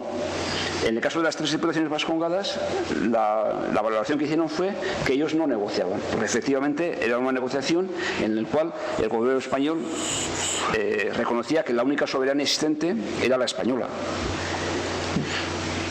Y en el caso de Navarro, como muy bien has explicado, después de haber realizado toda una serie de cambios, la Diputación Navarra accede a negociar. Eso a Navarra le ha dado una fortaleza y toda una serie de problemas que los otros 3 territorios no han tenido. Por eso decía que lo de la imposición unilateral, que había habido una posibilidad de negociar, en la cual las diputaciones decidieron no negociar porque no había igualdad, evidentemente. Un segundico, por ir de delante a atrás, sobre 1866, el proyecto de Laura Bach de la Diputación de Navarra, yo creo que más que el problema de dónde se ponía la sede, porque había distintos proyectos de la Universidad Vasco Navarra, el manicomio, la tasa de vinos, etcétera, fue que Navarra eran carlistas y enseguida tuvieron que salir corriendo, y en Vascongadas eran liberales y no se fiaban los liberales de los carlistas. Yo creo que fue el principal problema de por qué no, en ese caso no se fiaron los liberales de Vascongadas de los carlistas de Navarra. Sobre al final de la guerra, si la guerra hizo en un momento que los esfuerzos de conciencia, no sé si navarra, vasca o nacional, surgieran, en 1876 sí ocurrió precisamente eso, que después de terminada la guerra fue la conciencia de que esto se acababa lo que hizo que surgiera la Asociación Euskara de Navarra. Unos euskaros que curiosamente eran liberales, no eran carlistas. Lo que pasa es que los liberales eran liberales fueristas y al perder la guerra se sintieron traicionados y crearon su propia solución cultural a través de la Asociación Euskara y política a través del Arga Laburu, y luego las candidaturas que presentaron en 1882, 81, 83 y 85 al Ayuntamiento de Pamplona y luego a la Diputación. Que luego en el 93 ellos hasta se sorprenden porque aparece lo de Gamazo, cuando Stanislao Aranzadi, que entonces era presidente de la Asociación Euskara, que desde 1886 no había hecho nada, la Asociación Euskara llevaba ahí en el apartado, en la nevera, como los árbitros, se acuerdan del presidente de la Asociación Euskara, y va ahí a la despedida de la Diputación y aparte grita viva Gamazo, que gracias a Gamazo ha ocurrido lo que no hemos conseguido nosotros después de tantos años de predicaciones. Entonces se sorprenden. Otra cosa es que al final ese trabajo lento de Oloriz, Campión, etcétera, etcétera, hace que digamos que Navarra se despierta entonces y se despierta al estilo éuskaro, ¿no? Aunque luego fuera más o menos traicionado. Y ya por no enrollarme más sobre lo que es los pactos y no los pactos, también hay que ver un poco lo que se dice y lo que se piensa, ¿no?, sobre los pactos.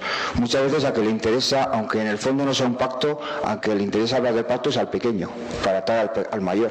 No, al final hemos pactado, aunque tú me has obligado, hemos pactado, y así tú grande, si quieres cambiar, me tendrás que tener en cuenta y por lo menos consultarme en algo. Y eso es un poco lo que dicen los éuskaros. Hay pacto, aunque luego digan, tampoco es un pacto, es un pacto forzado, a ver si lo cambiamos, pero bueno, no me toques el hecho de pacto, no vaya a ser que como de repente me digas que te tengo atado. Y bueno. Bueno, la primera afirmación que has hecho en tu pregunta exposición es sobre el tema de la Diputación del año 1866, que si era carlista o de liberal, después, bueno, el tema, realmente la Diputación de Navarra desde 1841 hasta 1979 es un auténtico gobierno de coalición, o sea, forzada. ¿Por qué? Pues porque los diputados son elegidos de las 5 merindades, 2 por la merindad de Pamplona y 2 por la merindad de Sangüesa, de Estella, por el tema de la población, y luego pasaron a Tudela, pasó uno al final. Bueno, no se puede decir que fuese una diputación carlista o una diputación liberal. Había de todas las ideologías. En unos momentos dominaron los liberales y sobre todo en el periplo entre 1841 y hasta después de la Segunda Guerra, dominan bastante más los liberales que los carlistas. Era difícil saberlo realmente muchas veces cuál era la ideología de estas gentes, porque el mismo Arturo Campión, que con 20 años era voluntario liberal y además de familia liberal, y él era de cultura liberal, pues luego se hace integrista, y luego nacionalista. Entonces, lo importante es, como ya que estamos hablando de fueros y de fuerismo, es en realidad qué son los fueros y qué es el fuerismo. Y en este caso, la Diputación, cuando invita a las diputaciones vascongadas o de la Navarra Occidental para que se unan, no lo hace con ningún espíritu de partido, sino con una voluntad fundamentalmente, además pragmática, de una buena administración, tanto en temas importantes que se podían solucionar mucho mejor entre las 4 provincias por tener además un volumen demográfico ya importante y por temas económicos, etcétera. Entonces, yo sostengo que realmente no se puede rechazar de plano que fuera solamente porque eran carlistas o liberales que las otras provincias no lo aceptaran, sino probablemente por otros intereses mucho más rastreros, ¿no? como ha ocurrido desgraciadamente a lo largo de los años.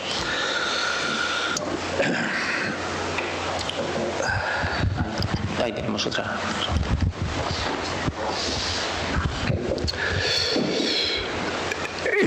Hay una cosa que a mí me llama la atención cuando hablamos en los términos historicistas o históricos, pero bueno, pasándonos un poquito de la raya de lo que intenta ser la voluntad del pueblo, de la gente, y la distancia enorme que hay entre lo que se quiere y lo que se puede. A mí me parece que el problema entre Navarra, y creo que Tomás lo ha explicado claro con lo que son los fueros y tal, bueno, era un país independiente durante 7 siglos y tenía sus leyes más o menos propias, pero eran de ellos. Pero era pequeña. Era pequeña. Lo que estamos haciendo ahora un poco de liberales y nacionalistas son partidos que podrían coexistir dentro de un Estado, o sea, más o menos económicamente liberales o más o menos clericales, o más o menos. El problema gordo para mí a través de la historia es la fuerza. A fin de cuentas fue conquistado en un momento determinado en que hubo una fuerza que lo conquistó del todo. Bueno, poco a poco lo había estado comiendo, pero se lo comió. Y luego, pues no tenemos fuerza.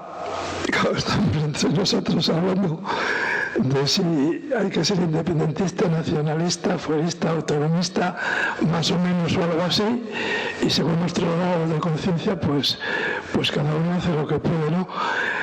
Por ser libre, a fin de cuentas, y autóctono, y organizarnos entre nosotros mismos y una mayoría de edad que hemos tenido y que se nos niega sin ninguna otra razón, por la fuerza. Y con una ayuda muy importante que tampoco se suele comentar, y es que nos han comido la conciencia, porque como hemos sido muy católicos, la violencia es mala si no la hace el poder. Y luego, pues, claro, no puedes hacer el mal. Y entonces, pues, o eres grande o te pisan a los pequeños, a los que no tienen tanta cultura. Durante todas estas épocas la gente no tenía demasiada formación. Eran grupos de caciques, unos con conciencia de pueblo y otros sin conciencia de pueblo por sus meros intereses. Pero para mí es muy profundo el problema, no sé, y viendo los estados que se han conseguido hacer independientes y tal, pues es un equilibrio de fuerzas que es muy difícil de conseguir, porque ni hay suficiente nivel de civilización en el mundo como para defender la justicia, la verdad y los derechos, ni los pueblos que no los tienen se les reconocen, o sea, no los reconocen porque no son estados, no porque no tengan derechos. Entonces, creo que sí interesaría ver las posiciones de fuerza de grupos de presión, y claro, que en conjunto tienen más interés en estar con los grandes que con los pequeños. Las clases pudientes, todos estos grupos están más interesados en estar bien situados que en defender los derechos de su pueblo, por ejemplo. Bueno, Cánovas del Castillo utiliza una frase muy parecida a la que has empleado. Es decir, cuando se discute en las Cortes el año 77 la abolición de los fueros de las 3 provincias, después de ya mucho discutir, reconoce: la fuerza causa derecho. Es decir, la razón última por la cual abolimos los fueros es porque hemos ganado. porque hemos derrotado militarmente al carlismo. Entonces, evidentemente, en la formación de los estados contemporáneos, la fuerza ha sido un elemento importante. No tenemos más que ir a esa Crimea para ver que, aparte del referéndum y la posible voluntad de la gente, ha sido el empleo o la amenaza del empleo de la fuerza el que ha ocasionado el cambio de un territorio. Entonces, en el caso navarro o en el caso vasco, en el caso navarro mucho más claro, en 1512, es la conquista la que supone el cambio del estatus del territorio. Lo que pasa que la correlación de fuerzas yo creo que no ha cambiado demasiado desde entonces. Yo quiero decir que en estos tiempos ya la fuerza ya no es tan importante.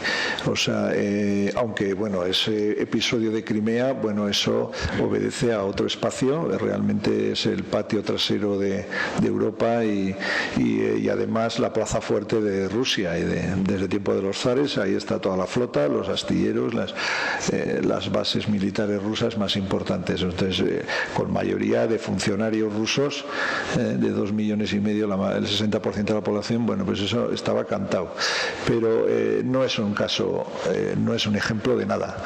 Entonces, la realidad es que, como dijo Mahatma Gandhi, la independencia no se consigue, la independencia exterior, si previamente no se ha obtenido la independencia interna. Eso hoy tiene en los países europeos que estamos con voluntad de recuperar nuestra soberanía y nuestros derechos, de Escocia, Cataluña y Navarra,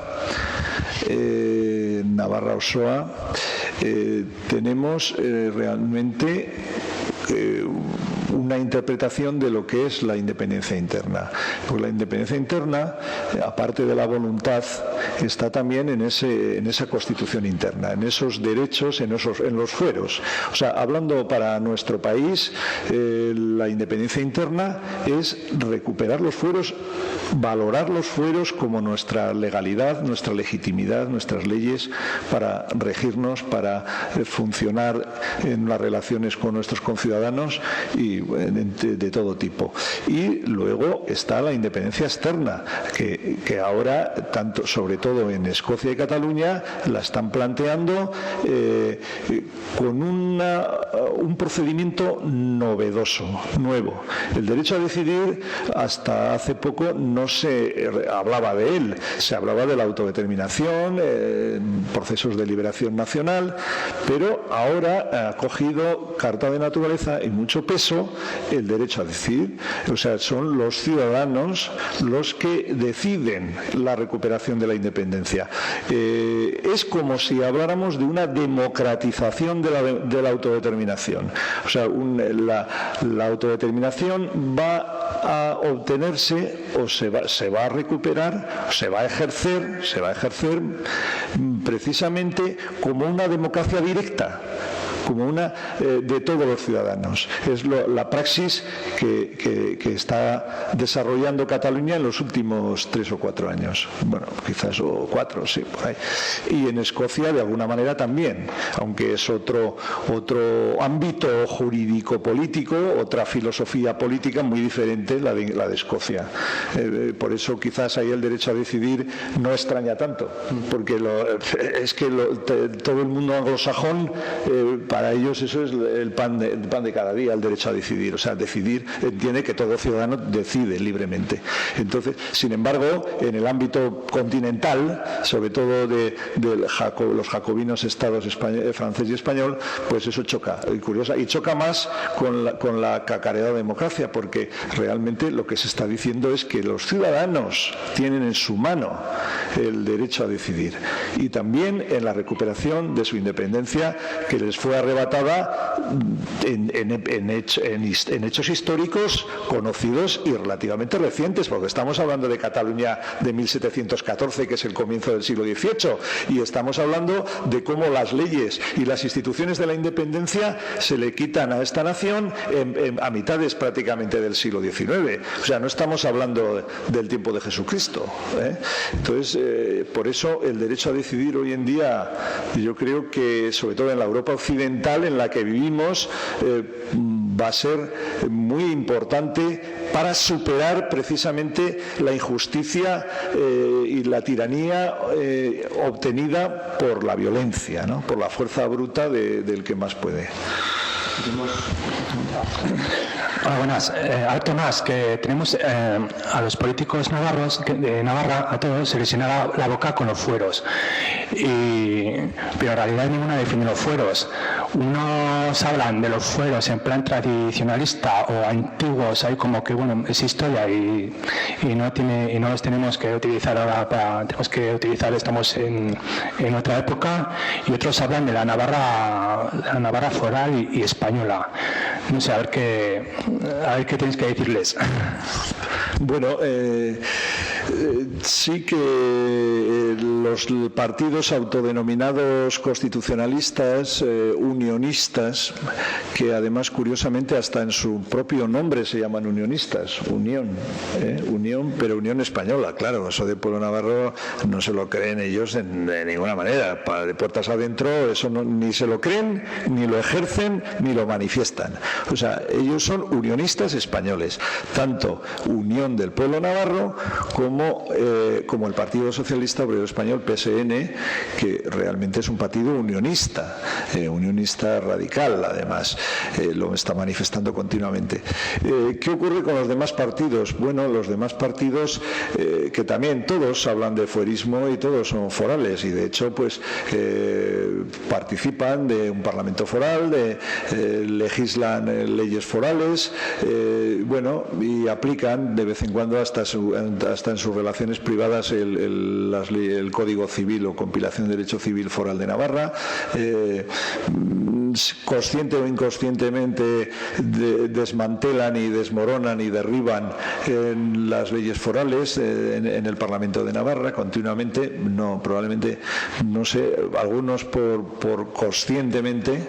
Yo creo que sí que hay gente en el Partido Unionista Español que lo hace conscientemente, aunque disimulados, de forma disimulada, pero hay una voluntad de desmoronamiento de la foralidad y de los derechos internos, de las leyes internas, de la independencia interna de este pueblo, que lo derriban porque quieren que sea parte indisoluble del pueblo español o de la sociedad española. Entonces, por eso tratan de allanar cualquier diferencia.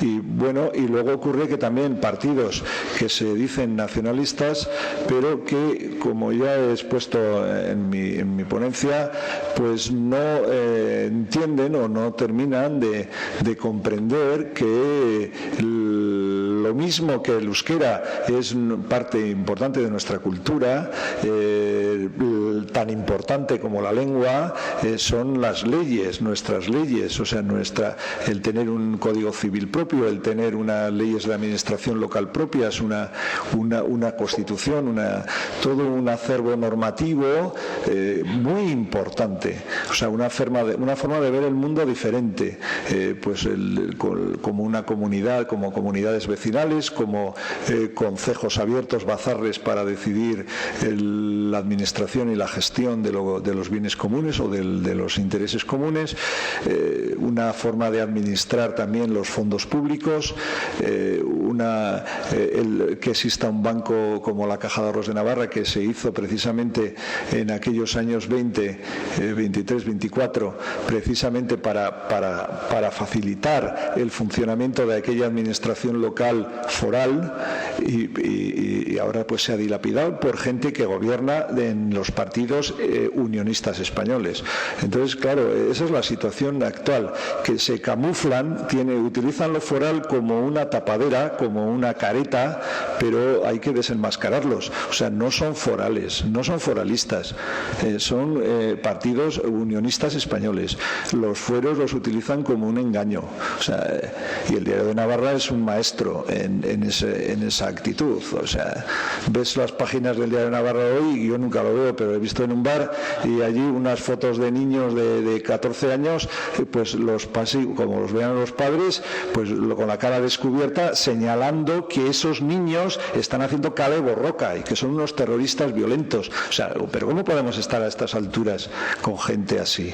O sea, es lo que han hecho siempre, lo hicieron en el 36 y lo hicieron en el 27. O sea, es que son gente que no es democrática, no respetan a Navarra, odian sus leyes, odian su cultura y odian su lengua.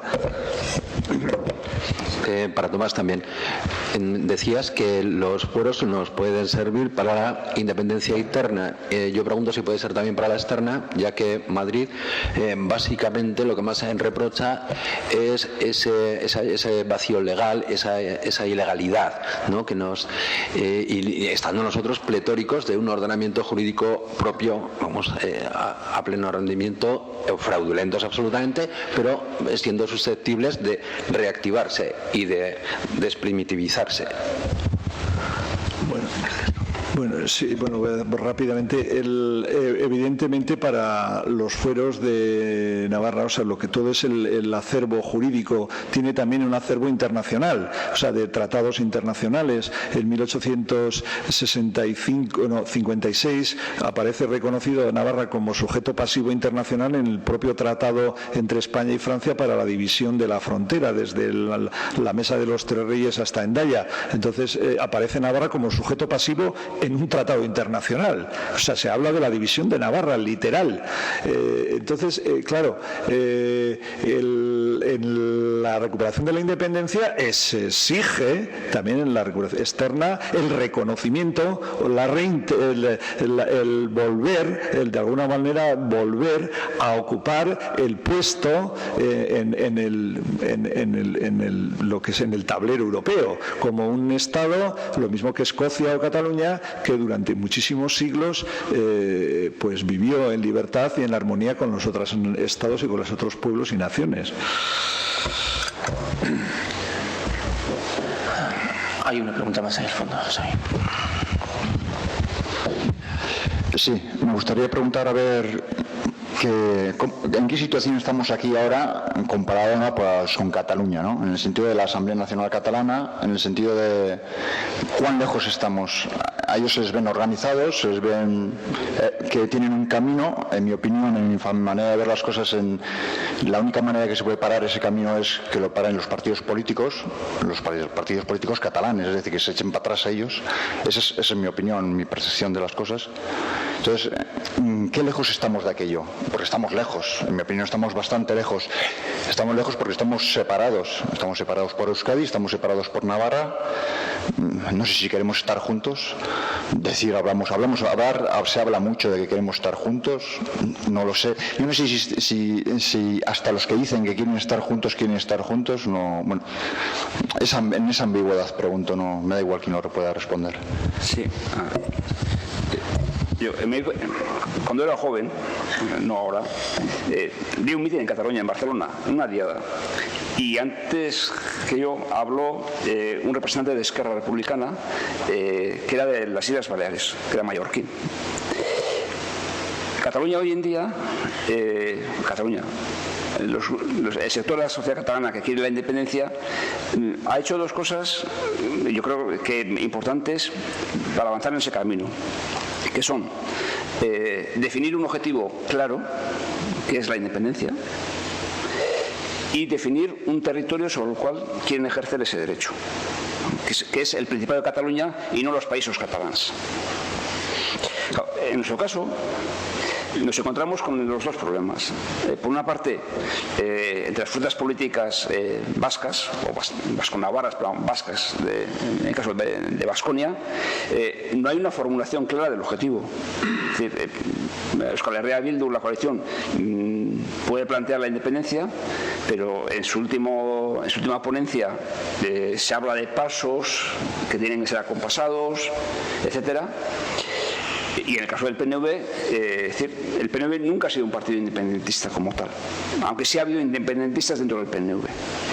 Entonces, si se quiere ir por el camino catalán, hay que hacer las dos cosas. Hay que definir el espacio en el cual se quiere ejercer el derecho y cómo se quiere formular ese derecho. Eso es, digamos, mi visión como historiador. Mi visión como ciudadano es que ese camino en el caso vasco es bastante más complicado que en el caso catalán, porque las diferencias son mucho más importantes entre los propios vascos que en el caso catalán. Pero yo creo que es decir, definir cómo se quiere ejercer y dónde se quiere ejercer, en el caso catalán está resuelto. Otra cosa es la posibilidad de verdaderamente de ejercerlo y si llegan a un referéndum si habrá mayoría o no. Pero en el caso vasco digamos, nos faltan los dos pasos. De una forma clara. No basta con que lo diga yo, con que lo digamos los que estamos aquí, qué es lo que queremos. Sino falta una fuerza social, y no un partido, una fuerza social que defina claramente qué es lo que quiere y para quién lo quiere. Partiendo de lo que has puesto, Mikel Aizpuru, yo añadiría que precisamente aquí tiene más virtualidad o más futuro y eficacia el movimiento cívico que se ha hecho en Cataluña.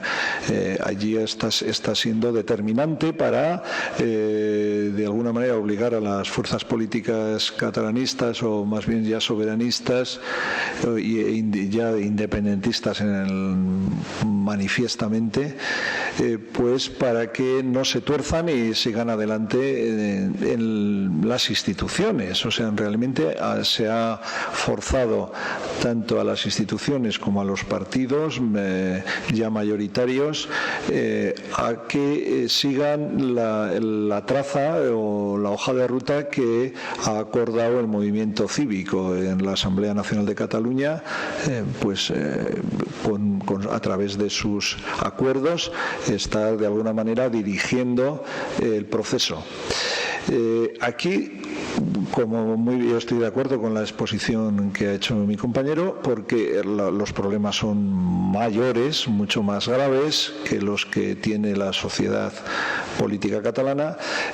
Por eso todavía se exige, pues todavía con mayor necesidad, la organización de la sociedad, o sea, el movimiento cívico, la organización de la sociedad, para que está saltando las barreras, porque nadie le puede imponer a una sociedad, si se siente única, si es unitaria, pues nadie le puede decir que no se puede juntar porque viva en Sangüesa o allí en Cortezubi o en Guecho. Pues es que si se considera la misma sociedad, esta sociedad podrá tejer una red de relación y de organización que supere totalmente esas mugas administrativas impuestas y aun estatales impuestas. Entonces, por eso la eficacia y las posibilidades que tiene un movimiento cívico, una sociedad organizada, autoorganizada, aquí puede ser mucho más eficaz. Luego, por lo menos puede superar esas barreras, esos obstáculos que en Cataluña no tienen, pero aquí tenemos. Entonces yo creo que, sin embargo, no se ve todavía esa fuerza, esa autoorganización de la sociedad, de toda la sociedad, de la Navarra entera, incluida toda Euskal Herria. Realmente sintiéndose ella misma madura y con una vocación realmente clara, ¿no? Como objetivo la recuperación de la independencia. Pero claro, eso tiene que salir desde abajo, desde la calle, como surgió en Cataluña, pues aquí también, y eso es lo que podría superar todos los obstáculos y forzar a las instituciones, pues Parlamento de Gasteiz o Parlamento de Iruña, también a ponerse las pilas. Claro, depende de la fuerza que demuestre ese movimiento social. Si se llega a los niveles que se ha llegado en Cataluña, pues seguramente pasaría lo mismo que allá. Bueno, voy a hacer un brevísimo inciso porque ya tenemos que ir terminando y tengo que agradecer a los ponentes, pero sí que es verdad que ha habido un momento en que con los comentarios de Eugenio y luego los de Miquel y Tomás, pese a que es un trago amargo que no se suelen llegar a finalizar, yo creo que sí es verdad que la fuerza causa derecho, o sea, totalmente. El caso ucraniano, aunque Tomás lo ha rechazado de pleno, yo creo que en el concepto de realpolitik es claro, o sea, a Rusia nadie le va a toser que se quede con Ucrania o que se quede con una isla frente, qué sé yo, frente a Vietnam. Es decir, no se va a poder evitar. La pregunta es qué hubiese pasado, por ejemplo, si España entra en Gibraltar violentamente y expulsa a los gibraltareños. Pues te estás enfrentando ya a una gran potencia que es Inglaterra. Seguramente España hubiese tenido que ceder. O sea, la fuerza lamentablemente causa derecho. Eso es vital. Y en referencia o en trascendencia precisamente a los elementos o a las cuestiones de posibles movimientos de independencia europeos, hombre, hay una cuestión que yo diferencio mucho entre Escocia y la situación aquí, y es principalmente la metrópoli. Es decir, en ese sentido, en el sentido única exclusivamente de la relación entre la metrópoli y los territorios que se quieren independizar, ¿a qué se parece España más? ¿A Turquía o a Gran Bretaña? La madurez democrática inglesa y la inteligencia inglesa y la practicidad inglesa dice, ¿queréis ser independientes? Muy bien. Esto es como cuando te vas de casa. ¿Te quieres pirar de casa, hijo? Pírate. Aita, déjame la llave del coche. No, te has ido de casa. Aita, dame dinero para... No, te has ido de casa. Aita, que no puedo pagarme. Pues curra, te has ido de casa. Y es lo que van a hacer los ingleses. ¿Queréis votar? Votad en libertad, tranquilamente. Ahora, de aquí no vais a recibir nada. Y entonces los escoceses se lo van a pensar mucho, porque se quedan en un planteamiento bastante complicado dentro de lo que es, y además ya sabemos que las fuerzas internas europeas, la tendencia clara de Europa es evitar todo ese tipo de movimientos, porque les ha dado siempre mucho yuyu. Hay que ver cómo reaccionaron y lo tarde que reaccionaron en la ex Yugoslavia, y por lo tanto en este caso sí que los ingleses van a utilizar una vía de la fuerza, pero una vía de la fuerza muchísimo más amistosa. O sea, como se dice vulgarmente, te vas a quedar ahí solito, tú verás lo que haces, nosotros vamos a mirar para otro lado. En este caso yo creo que España, y en ocasiones ya lo hemos escuchado en algún desliz de algún elemento de algún partido político, siempre dejan esa amenaza velada, ¿no?, de llegar hasta las últimas consecuencias, que en realidad es meter los tanques en Cataluña, que yo creo que no habría mucho problema, realmente no tendrían mucho problema moral en llevarlo a cabo, y entonces tal vez esto pudiera acabar o producirse una balcanización, como en su día creo que amenazó Felipe González o alguno de estos del Partido Socialista, de que España podía acabar balcanizándose. Pues seguramente es una vía que, como ha dicho Eugenio, ahora la violencia está muy mal vista, es un elemento que está muy denostado y que no se puede utilizar y tal, pero si uno sigue los procesos históricos independentistas se da cuenta que con las manos podemos contar los que se han llevado a cabo, digamos, de manera pacífica, entre una relación con la metrópoli y el elemento que se quiere independizar. Son muy pocos, poquísimos, o sea, ya digo, contados con las manos. Entonces, bueno, no voy a dejar, o voy a dejar simplemente ese planteamiento alzado de decir, mucho cuidado con lo que se está haciendo en Cataluña, porque desde España ya se está amenazando con que se puede llegar hasta las últimas consecuencias. Acordaros de lo que decía Espartero sobre Barcelona, que hay que bombardearla cada 40 años. Entonces, vamos a ver hacia dónde se dirige eso. En referencia a lo de aquí, pues estamos como siempre. Nos queremos mucho, nos amamos mucho, pero estamos siempre peleados, como buenos hermanos. No nos podemos ni ver. Ahora que nos critiquen desde fuera no lo soportamos, pero entre nosotros, ni ver. Y queda muchísimo camino por andar y muchísimo por aprender para poder llevar a cabo cualquier proceso serio en esta tierra, porque principalmente lo primero que deberían de aprender, creo yo, lo digo desde el más profundo desconocimiento, lo primero que deberían de aprender los partidos políticos es que para llevar a cabo un proceso nacional tienen que sacrificar sus programas y tienen que trabajar por una nación, y yo no veo a ninguno de los partidos políticos en la actualidad trabajar aquí en Navarra o en Euskadi por eso. Trabajan para su programa y dentro de su programa puede haber elementos que pueden estar asociados a eso, pero no hay un sacrificio por parte de ellos para decir no voy a ser el primero, no voy a ser el que aparezca en el periódico, no voy a ser el que figure en el himno cuando haya un himno nacional. No, todos pretenden estar siempre en la parrilla de salida, pero en realidad para otros fines, que no son más que a fin de cuentas el rédito electoral. Un minuto solo, me deja. Un minutito No, y ya simplemente, solamente para decir que, claro, el pertenecer a la Unión Europea cambia radicalmente la situación. O sea, hay que tener en cuenta que Crimea no era de la Unión Europea, Turquía no es miembro de la Unión Europea, aunque ha tenido mucha voluntad de serlo, y España lo es. Y con una dependencia absoluta, debe más de 1 billón de euros, es un Estado en franca bancarrota con números rojos, no tienen ni para pagar el gasoil de los tanques. O sea, es que claro, es que esa es la situación. España en estos momentos no tiene para pagar ni para pagar a sus soldados ni prácticamente a su Policía Nacional. Entonces, claro, no está precisamente para hacer ocupaciones del territorio militarmente, etcétera, etcétera, etcétera. Bueno, lo dejamos ahí. En primer lugar, agradecer a los dos conferenciantes el que hayan asistido y que nos hayan podido ofrecer este tiempo de conocimientos, y también a la Fundación Euskocultur por los esfuerzos para organizar todo esto, como ha llevado a cabo todos los años, y evidentísimamente a todos los asistentes por acudir y habernos aguantado durante este ratito que hemos estado aquí charlando sobre el tema. Muchísimas gracias a todos. Es que el de hoy.